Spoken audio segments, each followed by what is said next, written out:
Hi ಎಲ್ರಿಗೂ. ಇವತ್ತಿನ ಒಂದು ಸ್ಪೆಷಲ್ ರೆಸಿಪಿ ಏಕಾದಶಿಯ ವ್ರತಕ್ಕೆ ಯಾವ ಥರ ನಾವು ಅಡುಗೆಯನ್ನು ಮಾಡ್ಕೋಬೋದು ಅಂತ ತೋರಿಸ್ತಾ ಇದ್ದೀನಿ. ಇಲ್ಲಿ ನೋಡಿ, ಒಂದು 4 ಆಲೂಗಡ್ಡೆನ ನಾನು ಸ್ವಲ್ಪ ನೀರು ಹಾಕ್ಬಿಟ್ಟು ಬೇಯಿಸೋಕೆ ಇಟ್ಕೊಂಡಿದ್ದೀನಿ. ಹಾಗೆ ಕಡಲೆ ಬೀಜನ ಹುರಿದ್ಬಿಟ್ಟು ಇಟ್ಕೊಂಡಿದ್ದೀನಿ. ಒಂದು 100 ಗ್ರಾಮಷ್ಟು ಕಡಲೆ ಬೀಜ, ಅದನ್ನು ಹುರಿದ್ಬಿಟ್ಟು ಈ ಥರ ಪೌಡ್ರ್ ಮಾಡಿ ಇಟ್ಕೊಳ್ಳೋದು. ಇಲ್ಲಿ ಒಂದು 1/4 kg ಸಾಬುದಾನ ನಾನು ಓವರ್ನೈಟ್ ಅದನ್ನು ಸೋಕ್ ಮಾಡಿ ಇಟ್ಟಿದ್ದೆ. ಜಾಸ್ತಿ ನೀರೇನು ಹಾಕೋದು ಬೇಡ, ಈ ಥರ ಅದು ನೆನೆದಿದ್ರೆ ಸಾಕು. ಇವಾಗ ಬೇಯಿಸಿರ್ತಕ್ಕಂಥ ಆಲೂಗಡ್ಡೆ ಎಲ್ಲವನ್ನು ಕೂಡ ನೀಟಾಗಿ ಈ ಥರ ಸ್ಮ್ಯಾಶ್ ಮಾಡ್ತಾ ಬರಬೇಕು. ಅದನ್ನು ಹಾಕೊಳ್ಳೋಣ. 1 ಸ್ಪೂನ್ ಜೀರಿಗೆ ಪುಡಿ, 1 ಸ್ಪೂನು ಖಾರದ ಪುಡಿ ಹಾಕ್ಕೊಂಡಿದ್ದೀನಿ. ಮತ್ತು ಸೇಂದಾ ನಮಕ್ ಇಲ್ಲ ಪಿಂಕ್ ಸಾಲ್ಟ್ ಇದನ್ನು ಹಾಕ್ಕೊಳ್ಳಿ. ಮಾಮೂಲಿ ಯೂಸ್ ಮಾಡೋಂಥ ಸಾಲ್ಟ್ ಬೇಡ.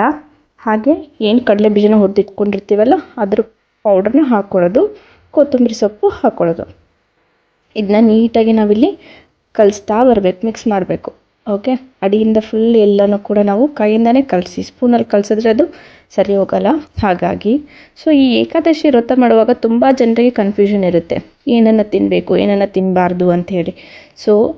ಯಾವುದೇ ಧಾನ್ಯದ ಕಾಳುಗಳನ್ನು ಕೂಡ ನಾವು ತೊಗೋಬಾರ್ದು. ಆಹಾರದ ರೂಪದಲ್ಲಿ ಧಾನ್ಯದ ಕಾಳುಗಳನ್ನ ತೊಗೋಬಾರ್ದು. ಹಾಗೆ ಅಡುಗೆ ಮಾಡುವಾಗ ಕೂಡ ಕಡಲೆ ಬೀಜದ ಎಣ್ಣೆ ಇಲ್ಲ ಕೊಕೊನಟ್ದು ತೆಂಗಿನ ಎಣ್ಣೆ ಬರುತ್ತಲ್ಲ, ಅದನ್ನು ಹಾಕಿ ನಾವು ಯೂಸ್ ಮಾಡ್ಕೋಬೋದು.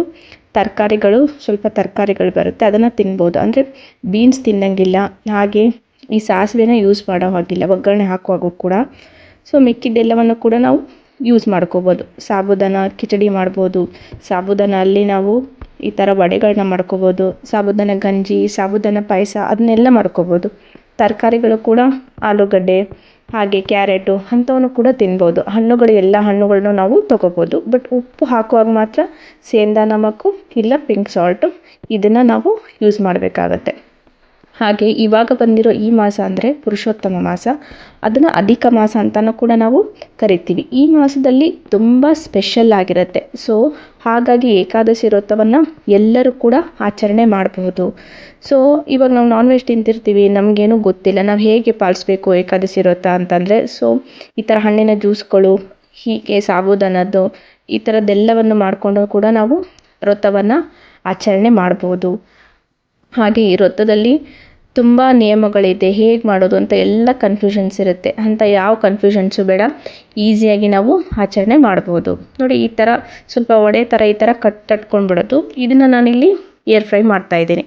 ಸ್ವಲ್ಪ ಎಣ್ಣೆಯನ್ನು ಸ್ಪ್ರೆಡ್ ಮಾಡಿಬಿಟ್ಟು ಒಂದು 10 ನಿಮಿಷ ಏರ್ ಫ್ರೈಯರ್ಗೆ ಇಟ್ಕೊಳ್ಳೋದು. ಈಗ ಮೆನ್ಯೂನ ಸೆಲೆಕ್ಟ್ ಮಾಡಿಕೊಂಡು ಟೈಮರ್ನ ಸೆಟ್ ಮಾಡಿಬಿಟ್ಟು ಒಂದು 10 ಮಿನಿಟ್ಸ್ ಇಟ್ಕೊಂಡ್ರೆ ಸಾಕು.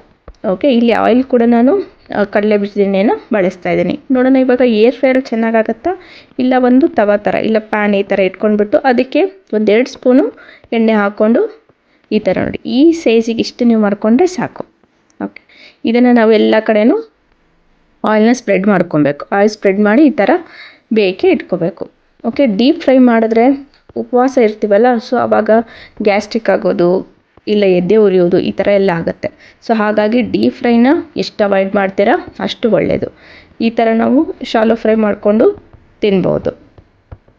ನೋಡಿ, ಹೀಗೆ 2 ಸೈಡು ಕೂಡ ನಿಧಾನಕ್ಕೆ ನಾವು ಬೇಯಿಸ್ಕೊಬೇಕು. ಹಾಗೆ ನಾವು ಮಾಡಿರೋ ಅಡುಗೆನೆಲ್ಲ ಏನಿರುತ್ತಲ್ಲ, ಈ ವ್ರತದ ಅಡುಗೆನ ಇದನ್ನು ಕೂಡ ದೇವರಿಗೆ ಆಫರ್ ಮಾಡಬೇಕು. ಅಂದರೆ ಭಗವಂತನಿಗೆ ನೈವೇದ್ಯ ಮಾಡಬೇಕು. ನೈವೇದ್ಯ ಮಾಡುವಾಗ 1 ತುಳಸಿ ದಳವನ್ನು ನಾವು ಕಂಪಲ್ಸರಿಯಾಗಿ ಹಾಕಲೇಬೇಕು.